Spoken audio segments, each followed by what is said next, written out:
السلام علیکم ورحمۃ اللہ وبرکاتہ۔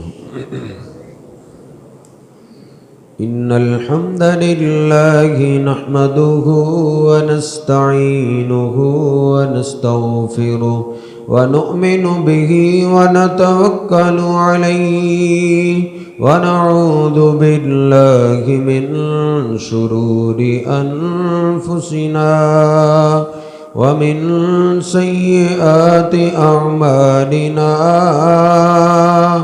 من يهده الله فلا مضل له ومن يضلله فلا هادي له أشهد أن لا إله إلا الله وحده لا شريك له وأشهد أن محمدا عبده ورسوله اللهم صل على محمد وأزواجه وذريته كما صليت على آل إبراهيم وبارك على محمد وأزواجه وذريته كما باركت على آل إبراهيم إنك حميد مجيد رب اشرح لي صدري ويسر لي أمري واحلل عقدة من لساني يفقهوا قولي۔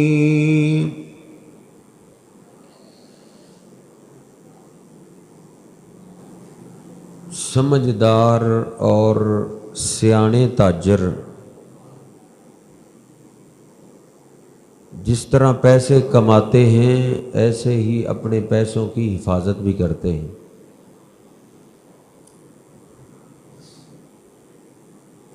گندم کا موسم ہے، دیہاتی لوگ یا شہری لوگ سال کی گندم اکٹھی لے لیتے ہیں اور اس کو سین میں ویسے ہی نہیں رکھ دیتے بلکہ اس کو سنبھالتے بھی ہیں۔ ایسے ہی جو نیک لوگ ہوتے ہیں، جنت کے تاجر ہوتے ہیں، ان کی توجہ صرف نیکیاں کرنے پہ ہی نہیں ہوتی بلکہ وہ نیکیاں کرتے بھی ہیں اور نیکیوں کو سنبھالتے بھی رہتے ہیں۔ ان کو فکر رہتی ہے کہیں ہماری نیکیاں ضائع نہ ہو جائیں۔ پیغمبروں کو یہ فکر رہتی۔ اللہ پاک کے خلیل ہیں سیدنا ابراہیم علیہ السلام، جن سے اللہ کو بڑا پیار ہے۔ 63 دفعہ اللہ نے قرآن پاک کے اندر نام لیا ہے اور فرمایا ابراہیم الذی وفا، لوگو ابراہیم میرا وفادار تھا۔ اتخذ اللہ ابراہیم خلیلا، ابراہیم کو اللہ نے اپنا گہرا دوست بنا لیا ہوا تھا اور بہت بڑا کام کر رہے ہیں۔ اللہ پاک کا گھر تعمیر کر رہے ہیں، خود مستری بنے ہوئے، بیٹا مزدور بنا ہوا، باپ بیٹا اللہ کا گھر تعمیر کر رہے ہیں۔ بیٹا پتھر اٹھا اٹھا کے لا رہا ہے، باپ پتھر کی سیٹنگ کر رہا ہے، اور دونوں کی زبانوں پہ کیا جاری ہے؟ ربنا تقبل منا انک انت السمیع العلیم۔ اے اللہ یہ کام تو بہت بڑا ہے لیکن بڑا تب ہی ہے اگر تو قبول کر لے۔ یعنی ان پیغمبروں کو بھی فکر تھی کہ ہماری محنت ضائع نہ ہو جائے۔ صحابہ اکرام کو بھی فکر رہتی تھی۔ رمضان المبارک گزر جاتا تو 6 مہینے تک وہ دعائیں کرتے رہتے تھے، اللہ ہماری رمضان کی محنتیں کہیں ضائع نہ ہو جائیں۔ ان کو اپنے اعمال کی فکر ہوتی تھی۔ کئی ہیں ایسے مسلمان جن کو اپنی نیکیوں کی حفاظت کی فکر ہی نہیں۔ جس طرح کئی تاجر ہوتے ہیں تجارت کر لی، کاروبار کر لیا، پیسہ کما لیا، پھر اس کی حفاظت کی فکر نہ کی تو کیا ہوتا ہے؟ ایسے ہی اللہ رب العزت قرآن پاک کے اندر فرماتا ہے عاملۃ ناصبہ، کئی لوگ ایسے ہوئے جو عمل کر کر کے تھک چکے ہوں گے، کمریں جھک چکی ہیں، پیشانیوں پہ محراب پڑ چکے، عملوں پہ بڑا زور ہے، لیکن اس کی حفاظت کو نہیں سوچا۔ اللہ رب العزت فرماتا ہے جب حفاظت کی نہیں، نیکیوں کو سنبھالا ہی نہیں، تسلا نارن حامیہ، اتنی محنتوں کے باوجود قیامت کے دن وہ دہکتی ہوئی آگ میں چلے جائیں گے۔ صرف نیکیاں کرنا ہی نہیں بلکہ نیکیوں کو سنبھالنا ہے، کہیں بھی مجھ سے ایسا کام نہ ہو جائے جس سے میری محنت ضائع ہو جائے۔ یہ کو میں آؤٹ آف عقل بات نہیں کر رہا، عام بندے کی سمجھ میں آنے والی بات ہے۔ ایک بندے کا پٹرول کا کام ہے، دکان پٹرول کی ہے، اب وہ کیسے سنبھال لے گا؟ ادھر کسی کو سگریٹ نہیں پینے دے گا، کسی کو ماچس نہیں بالنے دے گا، اور اگر خود ہی وہ ماچس پھینک دے، آگ لگا دے، تو آپ اس کو کیا سمجھیں گے؟ عقل مند تاجر ہے۔ جس طرح ماچس کی ایک تیلی سے پورا کاروبار تباہ ہو جاتا ہے، ایسے ہی کئی کام ایسے ہوتے ہیں جو بندے کی نیکیاں برباد کر دیتے، اور اللہ پاک نے اس کام کا ذکر اپنے قرآن پاک کے اندر کیا۔ اللہ پاک فرماتا ہے ان اللہ لا یغفر ان یشرک بہ ویغفر ما دون ذلک لمن یشاء۔ اے میرے بندو، ایک گناہ ایسا ہے جو تمہاری نیکیوں کو برباد بھی کر دے گا اور اللہ اس کو معاف نہیں کرے گا، وہ شرک ہے۔ 5ویں سپارے میں اللہ پاک نے 2 جگہ فرمایا ہے ان اللہ لا یغفر ان یشرک بہ، کہ اللہ رب العزت شرک کو معاف نہیں کرے گا۔ اللہ پاک نے 7ویں سپارے میں سارے پیغمبروں کا ذکر کیا، سارے رسولوں کا، کئیوں کا سرسری ذکر کیا، اور 18 پیغمبروں کا تو اللہ نے نام بھی لے دیا۔ 7واں سپارہ ہے، ترجمے کے ساتھ پڑھیے۔ 18 انبیاء کا نام لینے کے بعد اللہ رب العزت فرماتا ہے وَلَوْ أَشْرَكُوا لَحَبِطَ عَنْهُمْ مَا كَانُوا يَعْمَلُونَ۔ لوگوں، ان میں سے ایک پیغمبر نہیں، وہ بے پرواہ اور شہنشاہ ذات ہے، اس کا اعلان ہے ایک نہیں، اگر یہ سارے پیغمبر بھی شرک کرتے تو اللہ سب کی نیکیاں برباد کر دیتے، سب کی نیکیاں برباد ہو جاتی اگر یہ سارے شرک کرتے۔ پیغمبر شرک نہیں کرتے، شرک کر بھی نہیں سکتے، وہ تو دنیا میں آتے ہی شرک کے خاتمے کے لیے ہیں۔ یہ مجھے اور آپ کو تنبیہ کی جاتی ہے کہ یہ اللہ کا قانون ایسا پکا ہے، اس کی ضد میں پیغمبر آ جائے اللہ معاف نہیں کرے گا، تجھے اور مجھے معافی کیسے مل سکتی؟ 24واں پارہ کھولیے، سورہ زمر، سیکنڈ لاسٹ رکوع۔ اللہ رب العزت فرماتا ہے وَلَقَدْ أُوحِيَ إِلَيْكَ وَإِلَى الَّذِينَ مِن قَبْلِكَ۔ اور میرے محبوب پیغمبر، ہم آپ سے پہلے ہر پیغمبر کی طرف یہ وحی کر چکے ہیں، اور آج ہم آپ کی طرف وحی کر رہے ہیں لَإِنْ أَشْرَكْتَ لَيَحْبَطَنَّ عَمَلُكَ۔ اگر آپ نے بھی شرک کیا تو اللہ آپ کی بھی نیکیاں ساری برباد کر دے گا۔ اس لیے میرے محترم بھائیوں، اللہ رب العزت فرماتا ہے یا ایھا الذین آمنوا قوا انفسکم واہلیکم نارا۔ ایمان والو، اپنے آپ کو، اپنے گھر والوں کو جہنم کی آگ سے بچا لو۔ مانا یہ ہے اپنے آپ کو اپنے خاندان والوں کو شرک سے بچا لو. آئیے آج ہم قرآن و حدیث سے سیکھتے ہیں کہ انسانیت میں شرک کہاں سے آ گئی، جو اتنا خطرناک گناہ ہے. اللہ بندے کو کہتا ہے او آدم کے بیٹے تو اتنے گناہ لے کے آ تے تیرے گناہوں کو زمین پہ رکھا جائے تو تیرے گناہ آسمان کو چھونے لگے. غفرت لک ولا ابالی، میں تیرے سارے گناہوں کو معاف کر سکتا ہوں اور میں پرواہ نہیں کروں گا، شرط یہ ہے کہ ان گناہوں میں شرک نہیں ہونا چاہیے. انسانیت میں یہ شرک کہاں سے آ گیا؟ قرآن پاک 29واں پارہ اور صحیح البخاری کھولیے. آدم علیہ السلام دنیا سے چلے گئے، ان کی اولاد میں 5 ایسے بیٹے ہوئے ہیں جنہوں نے اللہ کی ایسی عبادت کی کہ لوگ دور دور تک ان کی باتوں کی مثالیں دیا کرتے تھے کہ عبادت ہو تو ود جیسی ہو، عبادت ہو تو سوا جیسی ہو، عبادت ہو تو یغوث یعوق نصر ہم اسماء رجال صالحین. مائیں اپنی اولادوں کو کہتی تھی کہ بیٹے ہوں تو ان جیسے ہوں.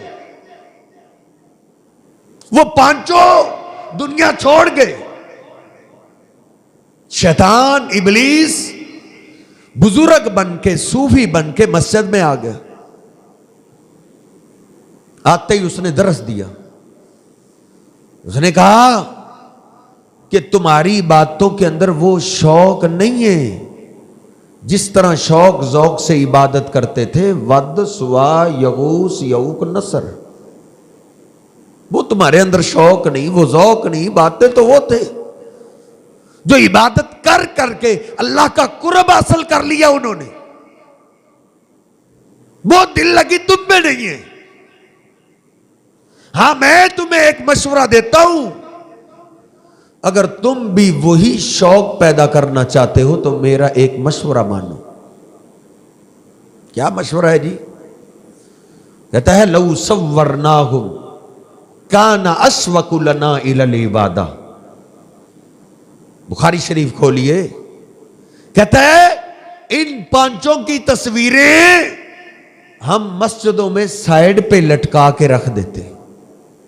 5 کے بت سائیڈ پہ رکھ دیتے ہیں.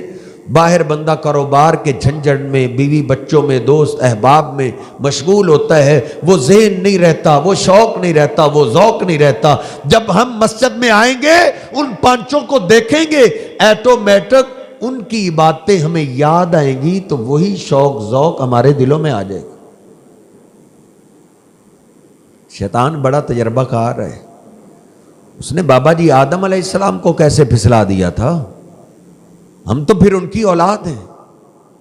کیسی گیم، کیسی چال چلی اس نے.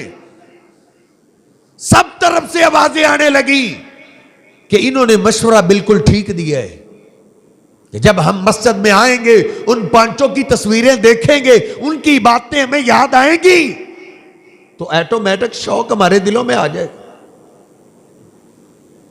انہوں نے 5 بت، 5 تصویریں اپنی عبادت گاہوں میں سائیڈ میں سجا کے رکھ لی. آتے تھے اللہ کی عبادت کے لیے، ان 5 کو دیکھتے تھے، شوق پیدا ہوتا تھا، دل لگی سے، شوق ذوق سے وہ اللہ کی عبادت کرتے تھے. حتیٰ کہ وہ نسل چلی گئی. بھول گیا کہ کبھی ایسا بھی کوئی واقعہ ہوا تھا. ابلیس شیطان پھر بزرگ بن کے مسجد میں آیا. اس نے آتے ہی شور برپا کر دیا. کہا تم یہ کیا کر رہے ہو؟ تم نے اپنے بزرگوں کو سائیڈ میں رکھا ہے اور تم ڈائریکٹ اللہ کی عبادت کر رہے ہو. تم کہاں اور اللہ کہاں؟ اب بھلے مانسو ادھر تو کسی سردار، کسی چھوٹے سے بادشاہ کو ملنا پڑے، اس کے ملازموں سے ٹائم لینا پڑتا ہے، پھر جا کے اس سے ملاقات ہوتی ہے. وہ تو بادشاہوں کا شہنشاہ ہے اور تم ساری اپنی التجائیں، ساری اپنی باتیں ڈائریکٹ اللہ کو پہنچا رہے ہو. تمہیں کیا ہوگے؟ مسجد والوں نے کہا صوفی صاحب پھر کیا کریں؟ کہا تم ان پانچوں بزرگوں کو اپنے سامنے سجا کے رکھو، تم اپنی التجائیں، اپنی عبادتیں ان کے حوالے کرو، یہ تمہاری باتیں اللہ تک پہنچا دیں۔ یہ جانے اور اللہ جانے، تم تو اپنی باتیں ان کے حوالے کرو نا۔ انہوں نے کہا بات تو ٹھیک ہے، ادھر تو کسی سردار کو ملنا پڑے تو اس کے ملازموں سے ٹائم لینا پڑتا ہے، چوکیدار سے ٹائم لینا پڑتا ہے، واسطے وسیلے کی ضرورت تو پڑتی ہے۔ انہوں نے پانچوں تصویریں اپنے سامنے سجا لی، وہ سارے ان پانچوں کی عبادت کرنے لگے، حتیٰ کہ اللہ کی اس دھرتی پہ ایک بھی نہ رہا جو اللہ کی عبادت کرتا ہو، سب ان پانچ بزرگوں کی عبادت کرتے تھے۔ جب یہ صورتحال ہو جاتی ہے پھر دو کاموں میں سے ایک کام ہوتا ہے، پھر یا قیامت آتی ہے یا پھر اللہ کا کوئی پیغمبر آتا ہے۔ پھر اللہ پاک نے اپنا پہلا رسول آدم علیہ السلام کے بعد سیدنا نوح علیہ السلام کو بھیجا۔ نوح علیہ السلام نے واز کیا، انہوں نے پکڑ لیا، کہا یہ ہمارے 5 بزرگوں کا گستاخ کہاں سے آگے، پکڑو اس کو مارو۔ نوح علیہ السلام ان کو دعوت دیتے کہ لوگوں، ان 5 نے جو مقام حاصل کیا تھا وہ اللہ کی عبادت کر کے حاصل کیا تھا، تم بھی اللہ کی عبادت کرو۔ ان 5 نے کو بابا جی آدم علیہ السلام کی عبادت نہیں کی تھی، انہوں نے اللہ کی عبادت کی تھی۔ وہ بھلے مانسو تم بھی اللہ کی عبادت کرو۔ وہ سمجھاتے قوم مارتی، حتیٰ کہ نوح علیہ السلام سمجھاتے رہے، مار کھاتے رہے۔ کتنی دیر مار کھائی؟ اللہ پاک فرماتا ہے وَلَقَدْ أَرْسَلْنَا نُوحًا إِلَىٰ قَوْمِهِ فَلَبِثَ فِيهِمْ أَلْفَ سَنَةٍ إِلَّا 50 عَامًا۔ نوح علیہ السلام کو سمجھاتے سمجھاتے، مار کھاتے کھاتے 950 سال گزر گئے۔ چند ایک لوگ مسلمان ہوئے، 950 سال کے بعد نوح علیہ السلام اللہ کے آگے رو پڑے،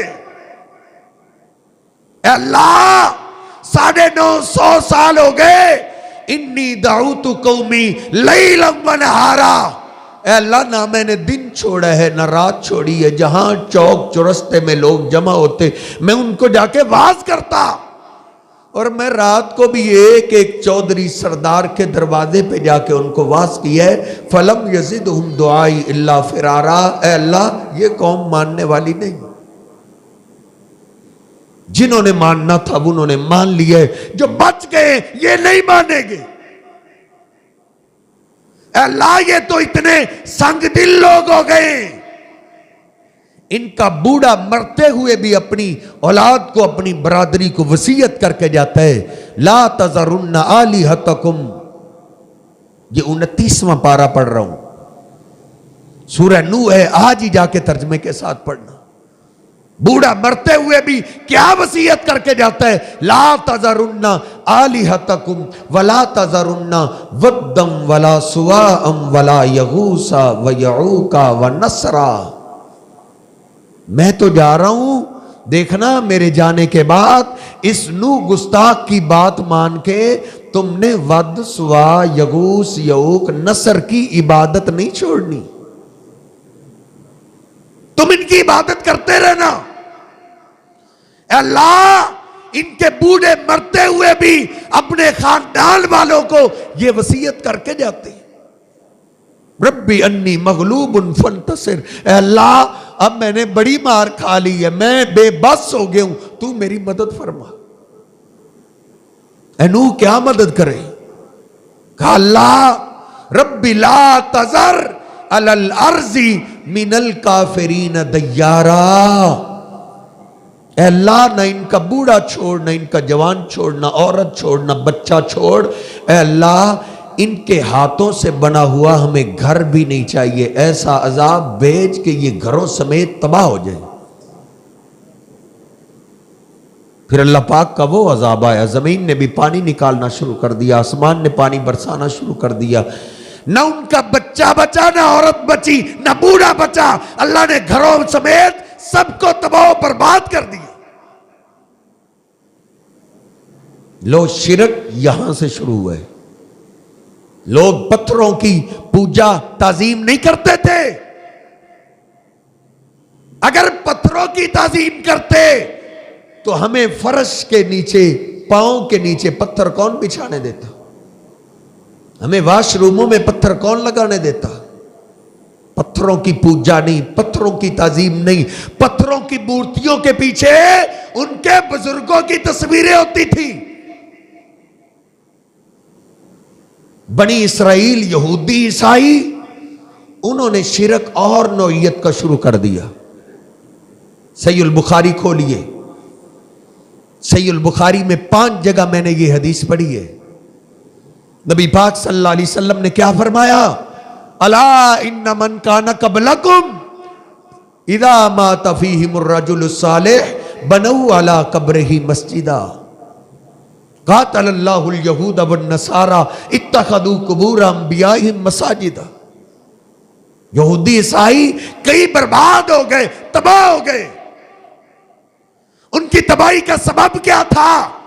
نبی علیہ السلام فرماتے ہیں جب ان میں کوئی نیک آدمی فوت ہوتا یا اللہ کا کوئی پیغمبر فوت ہوتا تو وہ اللہ کو چھوڑ کے اس نیک ولی کی قبر کی پوجا شروع کر دیتے تھے، وہ قبر کی عبادت شروع کر دیتے تھے۔ یہودیوں عیسائیوں نے قبر والا شرک نکال لیا۔ یہی وجہ ہے، آپ اچھے طریقے سے جانتے ہیں، نبی پاک صلی اللہ علیہ وسلم جب ہجرت کر کے مدینہ پاک تشریف لائے نا، مدینہ پاک زیادہ یہودی اور عیسائی رہتے تھے، مکہ کے اندر بت پرست زیادہ تھے، اور مدینہ پاک میں یہودی عیسائی زیادہ رہتے تھے۔ اور نبی پاک صلی اللہ علیہ وسلم نے مدینہ پاک آتے ہی قانون کیا بنایا؟ آپ نے فرمایا ہمارے دین کو ماننے والا کوئی بھی قبرستان نہیں جائے گا، بس جاؤ اپنی میت کو دفن کر کے واپس آ جاؤ، پھر دوبارہ قبرستان کوئی نہ جائے۔ شروع اسلام میں مدینہ پاک کے اندر قبرستان جانے پہ ہی پابندی تھی۔ پہلے تربیت ہوئی ہے، اجازت بعد میں ملی ہے، پہلے تربیت ہوئی ہے۔ اللہ رب العزت نے کیا تربیت کی؟ اللہ فرماتا ہے ان الذین تدعون من دون اللہ عباد امثالکم، اللہ کے سوا غیبی مدد کے لیے تم جن کو آواز دیتے ہو وہ تو تمہاری طرح کے بندے تھے، وہ تمہاری طرح کھاتے تھے، تمہاری طرح پیتے تھے، تمہاری طرح ان کی ضروریات تھی۔ یار ایک ہے نا بندہ کسی کو کہے یہ گلاس پکڑانا، یہ فلاں چیز پکڑانا، یہ مجھے ادھارے پیسے دے دو یار، یہ فلاں میرے کام آ جاؤ، یہ تو بندے بندوں کے کام آتے ہی رہتے ہیں۔ اگر غیبی مدد کے لیے بھی ہم نے بندوں کو ہی آواز دینی ہے تو اللہ رب العزت کس لیے ہے؟ اللہ رب العزت فرماتا ہے غیبی مدد کے لیے تم اللہ کے سوا جس کو آواز دیتے ہو وہ تمہاری طرح کے بندے تھے۔ قبرستان جانے پہ پابندی ہے، پہلے تربیت ہو رہی۔ 22واں پارہ سورہ فاطر آیت نمبر 13 ترجمے والا قرآن جا کے پڑھیے۔ اللہ رب العزت فرماتا ہے والذین تدعون من دونہ ما یملکون من قطمیر،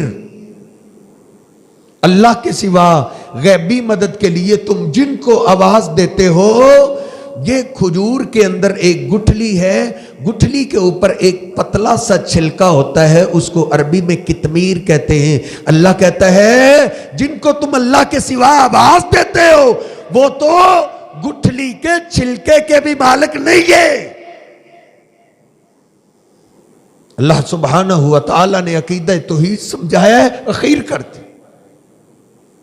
کھجور ایک قبر ہے قبر, اور قبر کی میت وہ کھجور کی گٹھلی ہے, اور گٹھلی کا چھلکا وہ میت کا لباس ہے.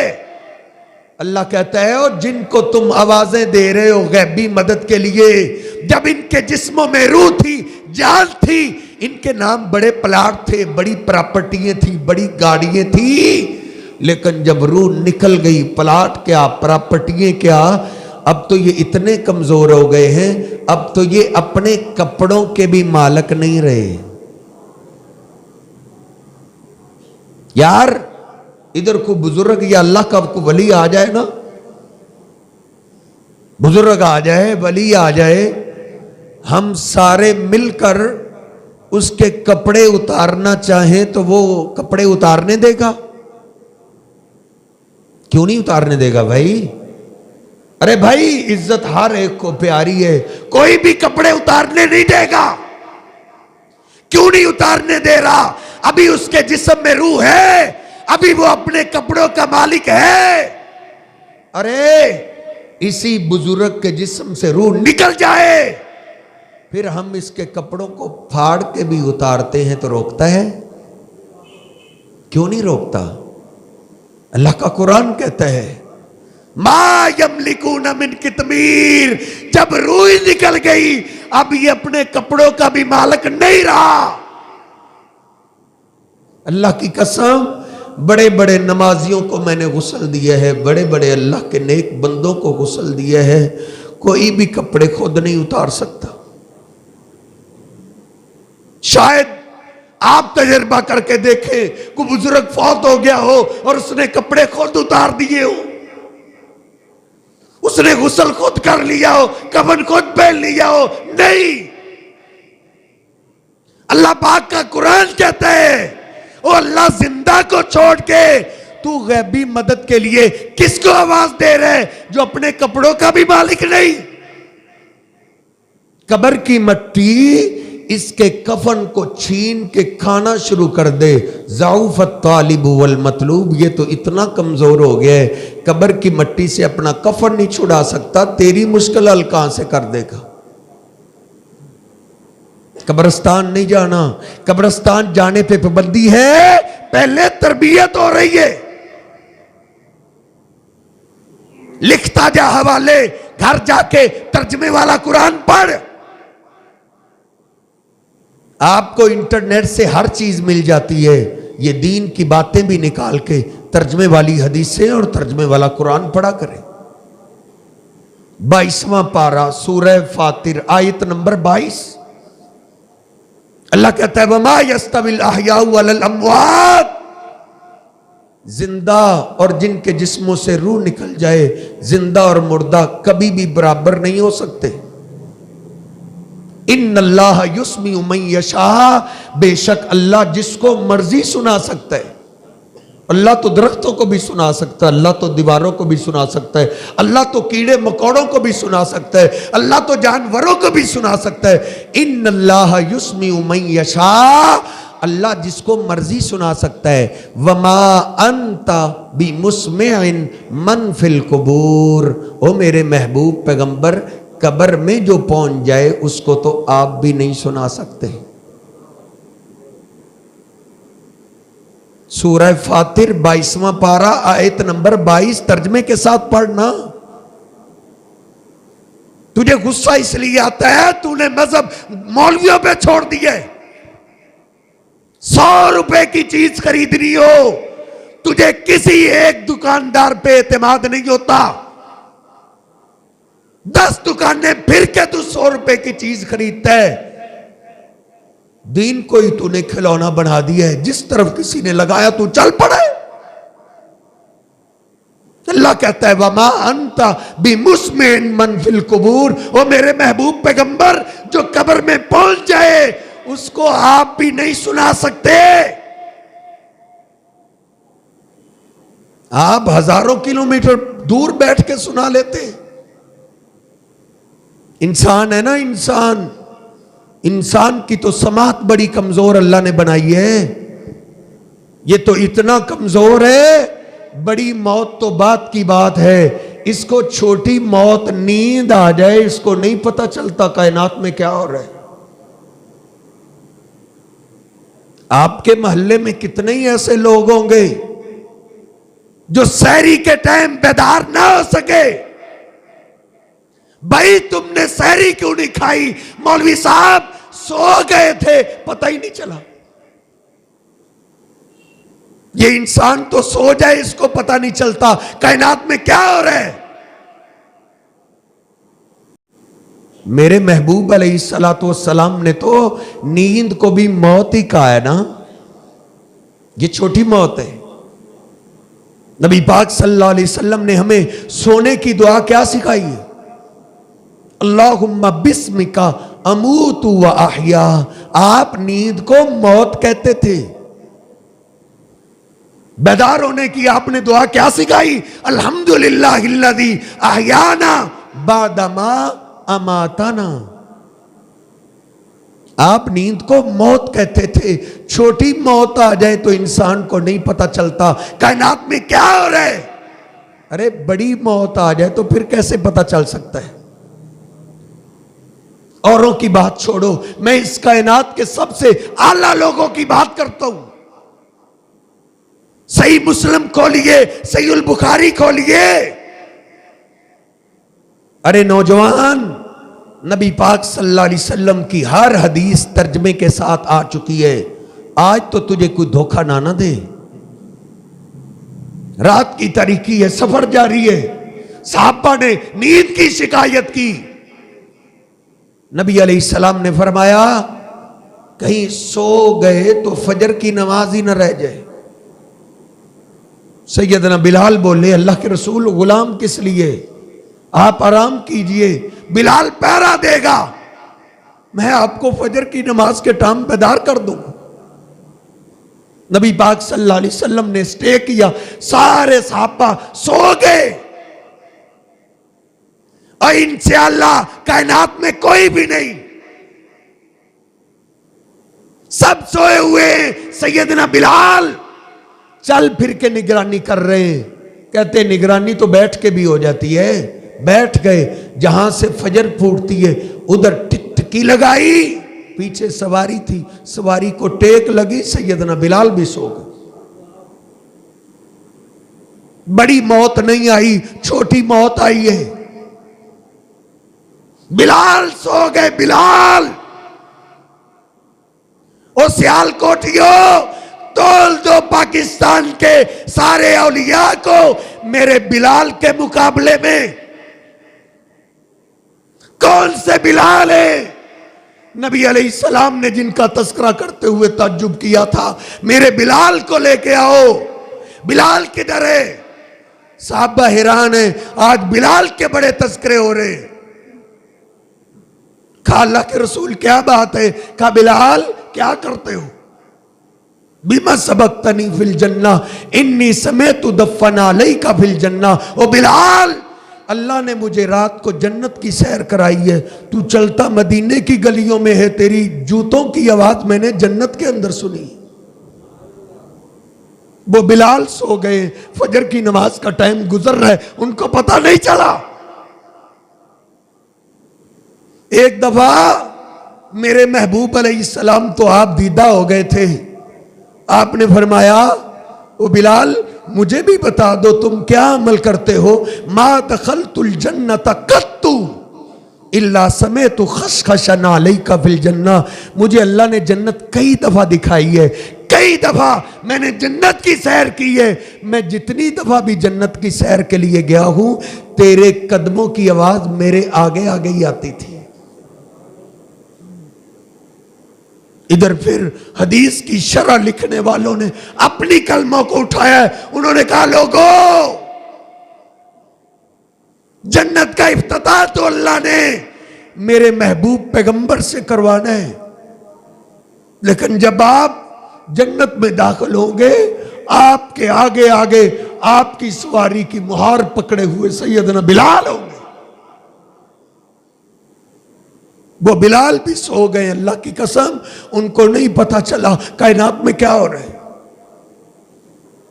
میرے محبوب علیہ السلام بھی سوئے ہوئے. اللہ کو پتا تھا ساری صدیوں کا.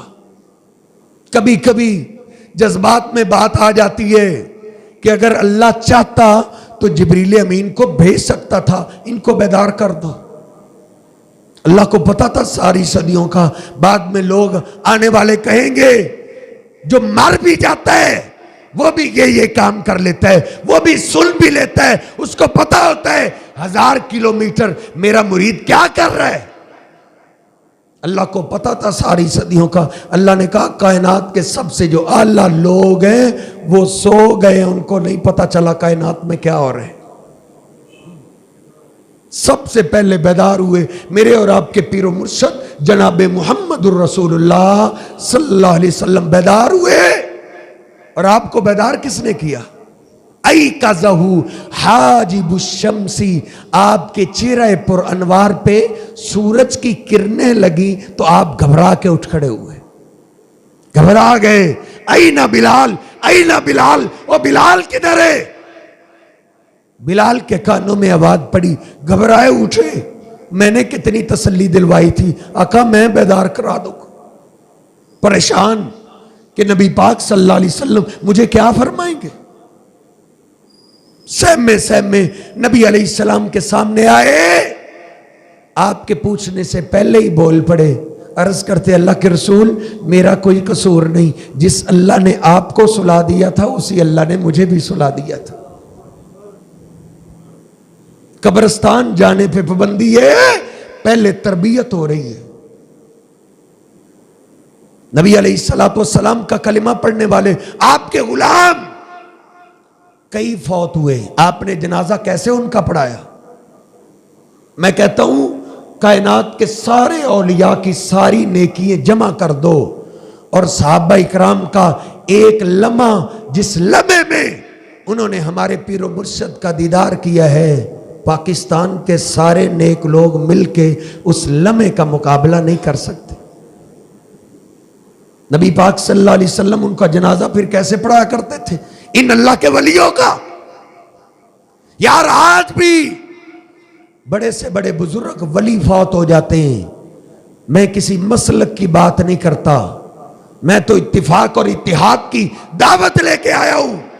جس مرضی مسلک کو ماننے والا ولی کوئی فوت ہو جاتا ہے, جنازہ تیار ہو جائے, امام آگے آ جائے, جنازہ پڑھا دے. اس امام صاحب سے پوچھ لو, پہلے تو آپ کہتے تھے جس نماز میں رکوع نہ ہو وہ نماز نہیں ہوتی, جس نماز میں سجدہ نہ ہو وہ نماز نہیں ہوتی. ارے یہ بھی تو نماز ہے. نہ آپ نے رکوع کیا نہ سجدہ کیا, بغیر رکوع اور سجدے کے آپ نے سلام کیوں پھیر دیے؟ آپ کے مولانا صاحب آپ کو بتائیں گے بھائی دراصل یہ اللہ کے ولی ہیں, یہ اللہ کے بزرگ ہیں, لیکن اب ان کے جسم سے روح نکل گئی ہے, اب ان کا جسم ایک بت کی شکل اختیار کر گیا ہے. اب اللہ نے روک دیے, او میرے بندے اب تو مجھے بھی رکوع نہ کر, اب تو مجھے بھی سجدہ نہ کر. اللہ کیوں؟ رکوع میں جاؤں گا تیری بڑائی بیان کروں گا, سجدے میں جاؤں گا تیری بڑائی بیان کروں گا. اللہ کہتا نہیں, تیرے آس پاس یہودی اور عیسائی رہتے ہیں جو انبیاء کی قبروں کے پجاری تھے. کہیں دور سے دیکھنے والا یہودی عیسائی یہ نہ سمجھ لے یہ رکوع میت کو کر رہا ہے, سجدہ میت کو کر رہا ہے. جو اللہ اپنی توحید میں اتنا غیرت مند ہے کہ اللہ کے بزرگ اور ولی کی میت سامنے چارپائی کے اوپر پڑی ہو, سجدہ تو دور کی بات ہے, اللہ رکوع کی بھی اجازت نہ دے. جب یہ منو مٹی کے نیچے چلے جائیں تو پھر سجدے کی اجازت کس نے دے دی ہے؟ قبرستان جانے پہ پابندی ہے, پہلے تربیت ہو رہی ہے. نبی پاک صلی اللہ علیہ وسلم ایک قبرستان کے پاس سے گزر رہے ہیں, آپ نے سارے قافلے کو روک دیا, آپ نے اللہ کے سامنے لمبا سجدہ کیا. صحابہ کہتے اتنا لمبا سجدہ, اتنا؟ کافی دیر کے بعد آپ نے سر مبارک اٹھایا اور قبرستان میں چلے گئے. ایک قبر کے پاس بیٹھ کے آپ اتنا روئے, اتنا روئے, اب کا من حولہ, آپ کی سسکیوں نے سارے صحابہ کو ہی رلا دیا, سب رو رہے. کافی دیر کے بعد آپ اٹھے, آپ کے پھر بھی آنسو تھم نہیں رہے, داڑھی مبارک آنسو سے تر رہے, اور آپ روتے ہوئے قبرستان سے باہر آ رہے. ایک صحابی نے جرات کر کے پوچھ لیا, اے اللہ کے رسول, یہ کس خوش نصیب کی قبر تھی جس کے پاس بیٹھ کے آپ اتنا روئے؟ آپ نے فرمایا, ہاذا قبر امی, یہ میری والدہ محترمہ کی قبر تھی. ماں کے پیار نے آج مجھے رلا کے رکھ دی. میرے رب نے مجھے قبروں کو دیکھنے سے بھی روک دیا تھا کہ قبرستان زیارت کے لیے کوئی نہ جائے. پہلے میں نے سجدے میں گر کے اللہ سے اجازت مانگی ہے, اے اللہ تربیت ہو چکی ہے, اب یہ میرے صحابہ تجھے چھوڑ کے کسی قبر کی عبادت نہیں کریں گے, کسی قبر کی پوجا نہیں کریں گے. اے اللہ اب تربیت ہو چکی ہے, اے اللہ میں اپنی والدہ کی قبر کے پاس سے گزر رہا ہوں, اے اللہ مجھے اجازت دے دے میں اپنی والدہ کی قبر کی زیارت ہی کر لوں. میرے رب نے پھر مجھے اجازت دی ہے, یہ میری والدہ کی قبر تھی, میری والدہ کے پیار نے مجھے رلا کے رکھ دی. اپنے ماں باپ کی قبروں کی زیارت کے لیے جایا کرو, یہ میرے محبوب پیغمبر کی کتنی نادر اور پیاری سنت ہے. پھر آپ جب مدینہ پاک واپس آئے, آپ نے عالی شان جو خطاب کیے, سارے لوگوں کو جمع کیا, صحابہ کو جمع کر کے آپ نے کیا فرمایا, او میرے صحابہ, انی نہیتکم ان زیارت القبور فزوروها فإنها تذکر الآخرہ. قبروں کی زیارت سے میں نے تمہیں روک دیا تھا کہ کوئی نہ جائے, لیکن اب تربیت ہو چکی ہے, اللہ نے اجازت دے دی ہے, اللہ سے میں نے اجازت لے لی ہے, اب تم قبروں کی زیارت کے لیے گاہے بگاہے جایا کرو, کیونکہ قبروں کی زیارت بندے کو آخرت یاد دلاتی ہے. پتھر سے پتھر دل ادھر جا کے پگھل جاتا ہے کہ ادھر جو مٹی کی ڈھیری بنے پڑے ہیں یہ ادھر ہی پیدا نہیں ہوئے تھے. انہوں نے دنیا میں ایک زندگیاں گزاری, کسی نے امیری والی, کسی نے غریبی والی. شیطان ان کو دھوکہ دیتا رہا کہ تمہیں ابھی موت نہیں آئے گی, دھوکے میں اس نے ڈالے رکھا. ایک وقت ایسا آیا, موت آ گئی, قبر کی ڈھیری بن چکے ہیں. ایک دن ایسا آئے گا اشرف, تیرا بھی تیرے گھر سے جنازہ اٹھے گا اور تیری بھی اسی طرح ہی قبر کی ایک ڈھیری بن جائے گی. آپ نے فرمایا قبروں کی زیارت کے لیے جایا کرو, یہ بندے کو آخرت یاد دلاتی. اور آخری بات, نبی پاک صلی اللہ علیہ وسلم کی زندگی کا یہ آخری خطبہ ہے جو صحیح البخاری میں, اور یہ خطبہ کیا آنسوؤں کی برسات کا خطبہ ہے. شروع ہی کس انداز سے ہوا. آپ نے فرمایا, او میرے صحابہ, اللہ پاک نے اپنے بندوں میں سے ایک بندے کو اختیار دے دیا ہے, چاہے وہ زمین پہ رہ لے یا اللہ کے پاس چلا جائے. فاختار ما عند اللہ, اس نے اللہ کی ملاقات کو پسند کر لی ہے. جناب ابوبکر صدیق رضی اللہ تعالیٰ عنہ پاس بیٹھے ڈھائی مار کے رونے لگے, چیخ نکلی. عمر فاروق آئے, کہا ابو بکر تجھے کیا ہے؟ نبی علیہ السلام نے کسی آدمی کا واقعہ سنایا ہے اور تم نے رونا شروع کر دی. کہا عمر تیری ماں تجھے گم پائے, نبی علیہ السلام کے سوا کون ہو سکتا ہے جس سے اللہ پوچھے زمین میں رہنا چاہتے ہو یا ہمارے پاس آنا چاہتے ہو؟ اے عمر, وہ تیرے محبوب پیغمبر نے تجھے اپنی جدائی کی خبر دی ہے. سارے صحابہ رو پڑے. نبی علیہ السلام نے فرمایا, اللہ غور سے میری بات سنو, یہ خطبہ صحیح البخاری میں ترجمے کے ساتھ پڑھو. آپ نے فرمایا, ان من کان قبلکم اذا مات فیہم الرجل الصالح بنوا علی قبرہ مسجدا.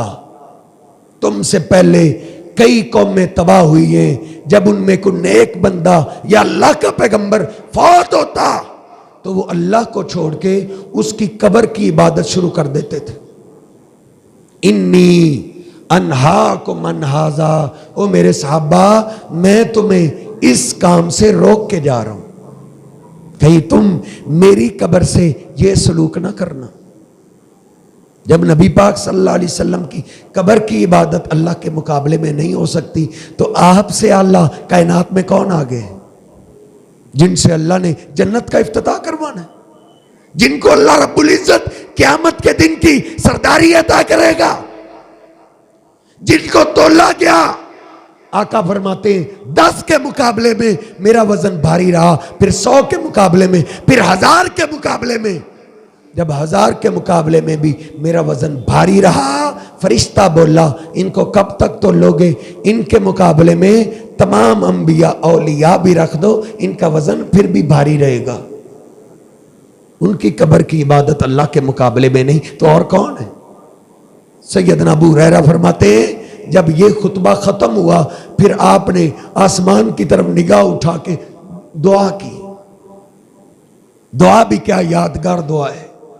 آپ نے فرمایا اللہم لا تجعل قبری وثن یعبد، اے میرے اللہ میرے جانے کے بعد میری قبر کی حفاظت تو نے کرنی. اللہ پہلے پیغمبروں کی قبروں کی طرح تو میری قبر کو بت نہ بنا دینا کہ میرے امتی تجھ زندہ کو چھوڑ کے میری قبر کی پوجا نہ شروع کر دے. یہ نبی پاک صلی اللہ علیہ وسلم کی دعا کا اثر ہے کہ آج تک اللہ پاک نے میرے محبوب پیغمبر کی قبر کی حفاظت کی ہے. ان سعودیہ کے لوگوں میں سنگین سے سنگین گناہ تو ہو سکتے ہیں لیکن اللہ کے محبوب پیغمبر کی قبر کی عبادت نہیں کرنے دیں گے. یہ نبی علیہ السلام کی دعا کا نتیجہ.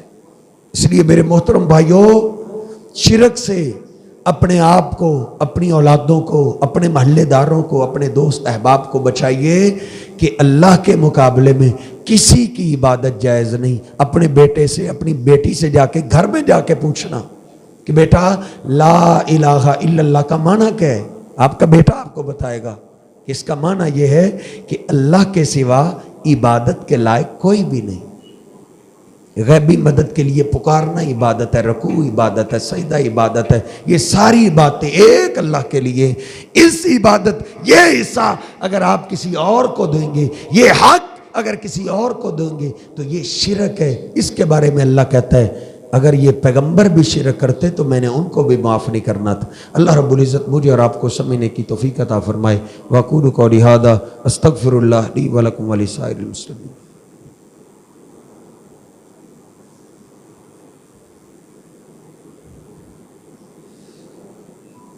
فوت شدگان کے لیے دعا کی درخواست ہوئی ہے. رانا عبد المجید صاحب، حاجی نذیر ڈار صاحب، بابر حسین صاحب اور محترم شراز صاحب کی والدہ محترمہ، ان کے لیے بخشش کی دعا کیجیے. اللہ رب العزت سب کی بخشش فرمائے.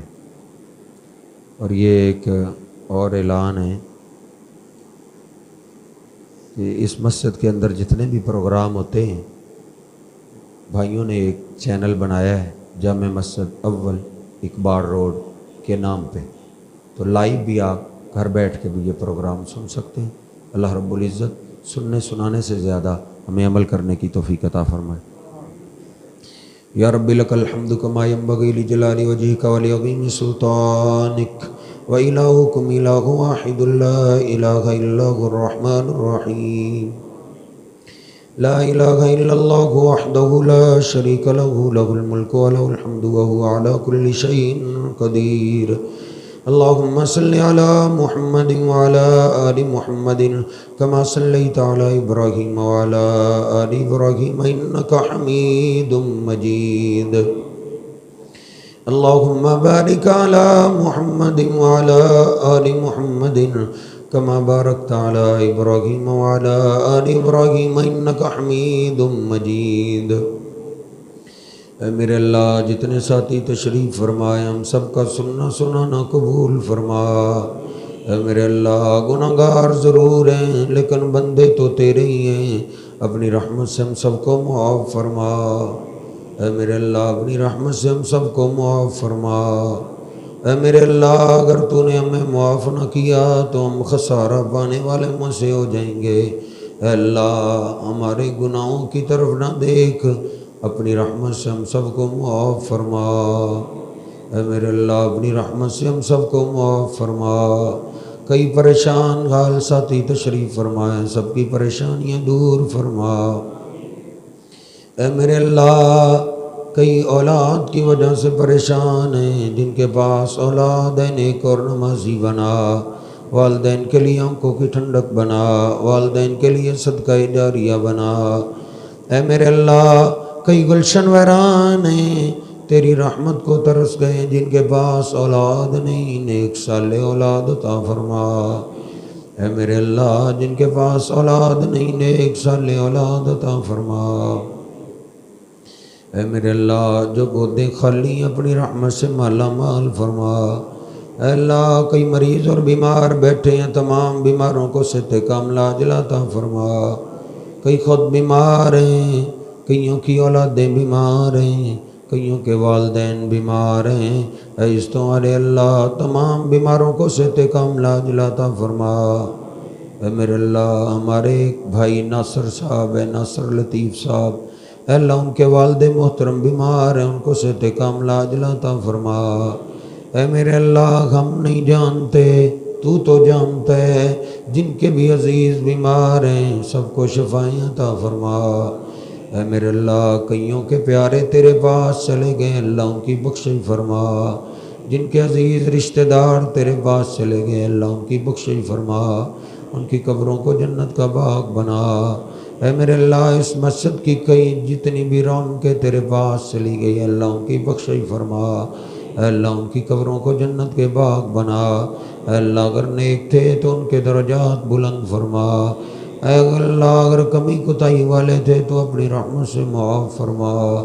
اے میرے اللہ ہمیں بھی جب تک زندہ رکھنا، عزت ایمان شان والی زندگی نصیب فرمانا۔ اے اللہ موت ایمان کی خوبصورت حالت کی شہادت کی موت نصیب فرما۔ اے میرے اللہ بھائی شراز صاحب کی والدہ محترمہ کی قبر کو جنت کے باغوں میں سے باغ بنا۔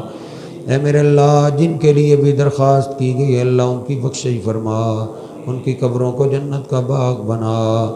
اے میرے اللہ ہماری بھی دنیا آخرت بہتر بنا، ہم سب کے مالوں عزتوں کی حفاظتیں فرما۔ اے میرے اللہ تیرا مہمان بڑی تیزی سے ہمارے پاس جا رہے، کما حق کو قدر نہیں کر سکے، اللہ اپنی رحمت سے ہم سب کو معاف فرما۔ یہ جو چند دن رہ گئے ہمیں قدر کرنے کی توفیق عطا فرما، خوب محنتیں کرنے کی توفیق عطا فرما۔ اے اللہ اس مسجد کو قیامت تک آباد فرما۔ اے اللہ جو بھی تیرے گھر کو آباد کرنے میں لگے ہوئے ہیں تو ان کے گھروں کو آباد فرما، ان کے مال جان عزتوں کی حفاظتیں فرما۔ اے میرے اللہ جہاں جہاں بھی مساجد و مدارس ہیں سب کی حفاظتیں فرما۔ اے اللہ غیبی خزانوں سے سب کی مدد فرما۔ اے اللہ غیبی خزانوں سے سب کی مدد فرما۔ جو بھی مساجد و مدارس کے ساتھ تعاون کر رہے ہیں، اللہ ان کے کاروبار میں برکتیں عطا فرما، ان کے مال جان عزتوں کی حفاظتیں فرما۔ اے اللہ یہ ملک پاکستان ہم نے تیرے نام پہ حاصل کی ہے، تو خود ہی اس کی حفاظتیں فرما، ضروریات زندگی آسان فرما، بیماری کی وبائیں فتنے فساد سے اس ملک کو پاک فرما۔ اے اللہ جو اس ملک کی حفاظت میں لگے ہوئے ہیں تو ان کی مدد فرما، جو دشمن ہیں ان کو ہدایت عطا فرما۔ ربنا ظلمنا انفسنا وان لم تغفر لنا وترحمنا لنكونن من الخاسرين۔ ربنا تقبل منا انك انت السميع العليم وتب علينا انك انت التواب الرحيم۔ اللهم صل على محمد وازواجه وذريته كما صليت على آل ابراهيم وبارك على محمد وازواجه وذريته كما باركت على آل ابراهيم انك حميد مجيد۔